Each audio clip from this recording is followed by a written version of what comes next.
Hello, everyone. Welcome back to the channel, where we dive deep into the stories that shape our world. Today, we're unpacking a high-stakes political drama that's been making headlines across the globe.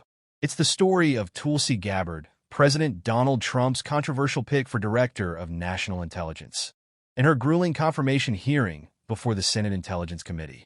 Buckle up, because this is one wild ride through politics, power, and the pursuit of national security.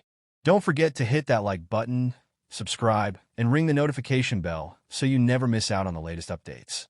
Let's get into it. Who is Tulsi Gabbard? Tulsi Gabbard is no stranger to the political arena. A former U.S. representative from Hawaii, she made waves during her 2020 presidential run as a Democrat. But in a surprising twist, she shifted gears, joined the Republican Party, and threw her support behind President Trump in October 2024. Now, she's been nominated for one of the most critical roles in the U.S. government, Director of National Intelligence. But here's the catch. Gabbard doesn't come from an intelligence background. Instead, she's a lieutenant colonel in the U.S. Army Reserve, with deployments in Iraq and Kuwait under her belt. She's been a vocal critic of U.S. foreign interventions, particularly in the Middle East, and has called for a tougher stance on global terrorism while advocating for an end to what she calls regime change wars. However, her 2017 meeting with Syrian President Bashar al-Assad, a leader accused of horrific human rights violations, has raised eyebrows and sparked intense criticism.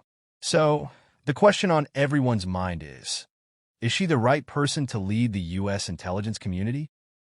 The hearing, a deep dive. The confirmation hearing was nothing short of intense. Gabbard faced a barrage of tough questions from senators on both sides of the aisle. Her past statements on Russia, Edward Snowden, and Syria came under heavy scrutiny.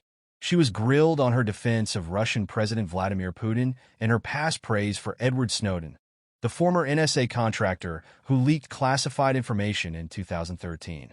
Gabbard clarified her stance, stating that while Snowden broke the law, his actions exposed illegal government programs that led to reforms. But the heat didn't stop there.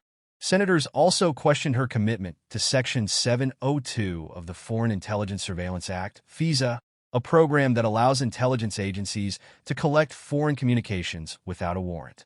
Gabbard, who once introduced legislation to repeal Section 702, now says she supports the program but emphasizes the need to protect Americans' Fourth Amendment rights.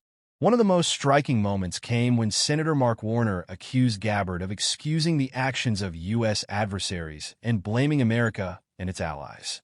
Gabbard fired back, stating that her sole focus is on the safety and security of the American people. Asterisk, no country, group, or individual will get a pass, asterisk, she declared, promising to provide a full intelligence picture to guide policy decisions. The bigger picture. Thoughtful, reflective music plays. Gabbard's nomination is more than just a political appointment. It's a reflection of the shifting dynamics within the Republican Party.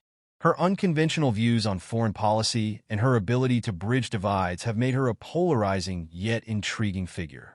But the stakes are high. As Director of National Intelligence, Gabbard would oversee 18 intelligence agencies, manage a $76.5 billion budget, and advise the president on critical national security issues. Her ability to rebuild trust in the intelligence community, which she claims has been politicized, will be put to the test. So, what's next? With a narrowly divided Senate, Gabbard's confirmation hangs in the balance. While no Republican senator has publicly opposed her, the debate over her qualifications and judgment continues to rage. And there you have it, a deep dive into the high-stakes confirmation hearing of Tulsi Gabbard. Whether you support her or not, one thing is clear. This is a pivotal moment in United States politics. What do you think? Is Gabbard the right person for the job? Let me know in the comments below.